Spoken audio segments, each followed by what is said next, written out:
Bismillahirrahmanirrahim. Assalamualaikum warahmatullahi wabarakatuh. Alhamdulillah, wassalatu wassalamu ala sayyidil mursalin wa ala alihi wa sahbihi ajmain.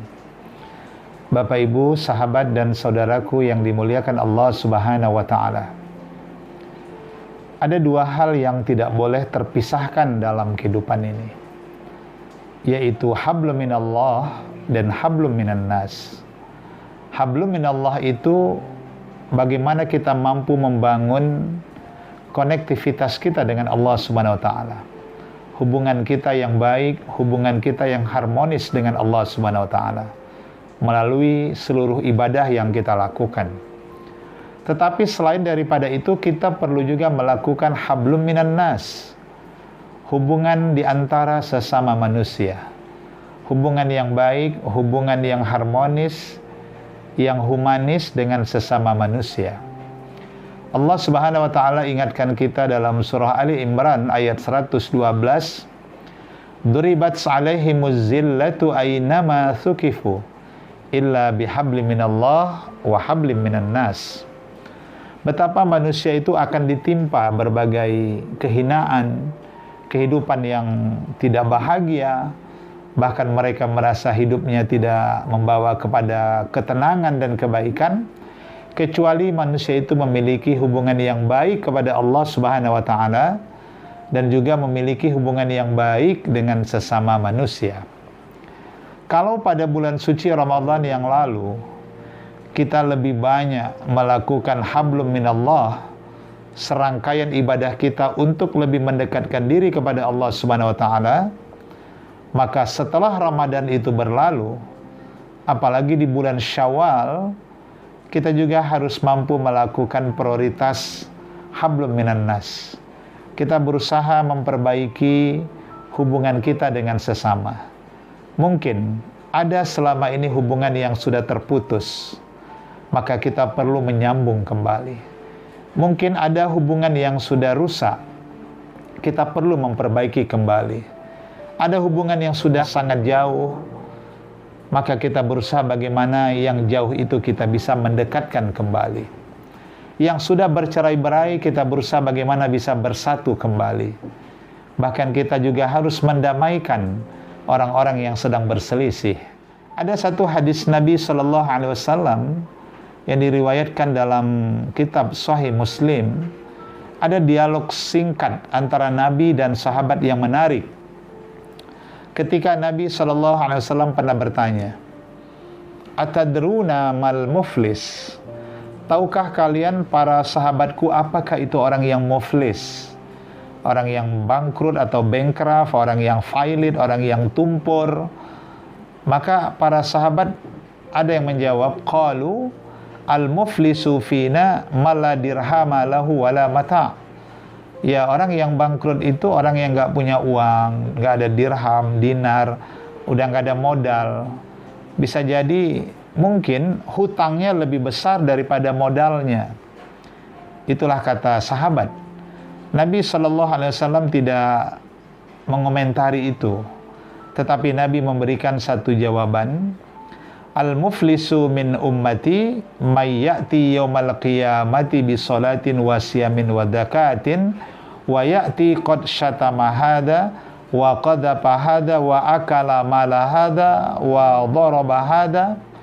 Orang yang bangkrut daripada umatku itu, Nabi katakan, adalah mereka yang nanti datang pada hari kiamat dengan pahala salatnya yang luar biasa, pahala puasanya juga luar biasa, pahala zakatnya juga luar biasa. Tetapi disayangkan bahwa orang yang banyak investasi akhiratnya ini, selama hidup di dunia memiliki dosa-dosa sosial yang tidak terselesaikan. Seperti dalam riwayat itu dikatakan, mereka ketika di dunia adalah orang yang suka mencaci maki saudaranya. Mereka yang suka menghibah, memfitnah orang-orang yang tidak bersalah. Mereka yang suka menghibah, bahkan mengadu domba orang yang tidak bersalah.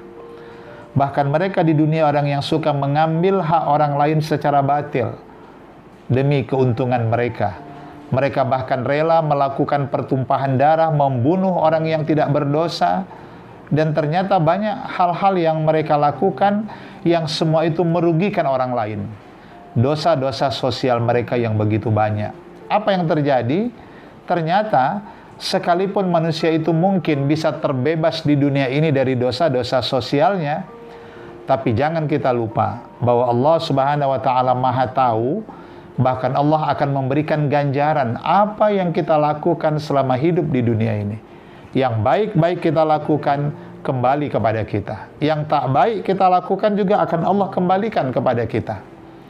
Jadi dalam hadis itu Nabi katakan, nanti mereka yang dulu banyak dosanya kepada orang lain dan tidak terselesaikan selama di dunia, ternyata Allah akan mengumpulkan kembali. Allah pertemukan kembali dengan orang-orang yang pernah terzalimi dengan perbuatan orang yang merasa banyak amal ibadahnya. Maka cara menyelesaikannya, fayu'ta hada min hasanatihi wa hada min hasanatihi wa hada min hasanatihi. Maka cara orang itu membersihkan dosa sosialnya, maka investasi pahalanya yang begitu banyak Allah pindahkan sesuai dengan dosa sosialnya satu persatu kepada orang yang pernah dia zalimi. Mungkin ada hutang yang tak dia bayar di dunia, bahkan tak berniat untuk menyelesaikannya, maka pahalanya itu diberikan Allah kepada orang yang dia dulu berhutang yang tidak dia bayar. Ada juga mungkin orang pernah menzalimi saudaranya dan sebagainya, Allah pindahkan pahala itu satu demi satu kepada orang-orang yang terkait dengan dosa sosialnya. Fa'in faniyat hasanatuhu qabla yuqda ma'alaihi, apabila ternyata investasi pahalanya sudah nol, saldo udah nggak ada lagi, udah habis, semua dikembalikan kepada orang, maka cara penebusannya adalah ukhida khotoyahum faturihat alaihi thumma turiha finnar. Ini yang paling mengerikan.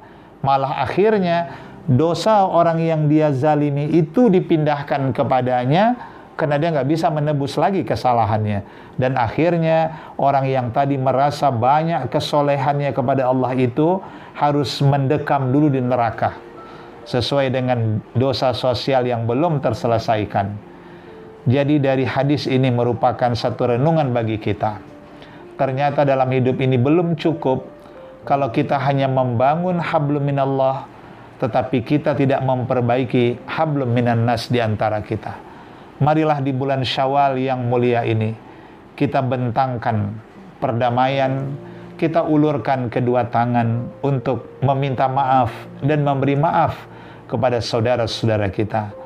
Semoga kita adalah orang-orang yang kembali kepada fitrah dan kita mampu menjaga kesolehan kita kepada Allah Subhanahu wa taala dan senantiasa hidup kita membawa kebaikan dan manfaat bagi orang lain. Terima kasih. Wassalamualaikum warahmatullahi wabarakatuh.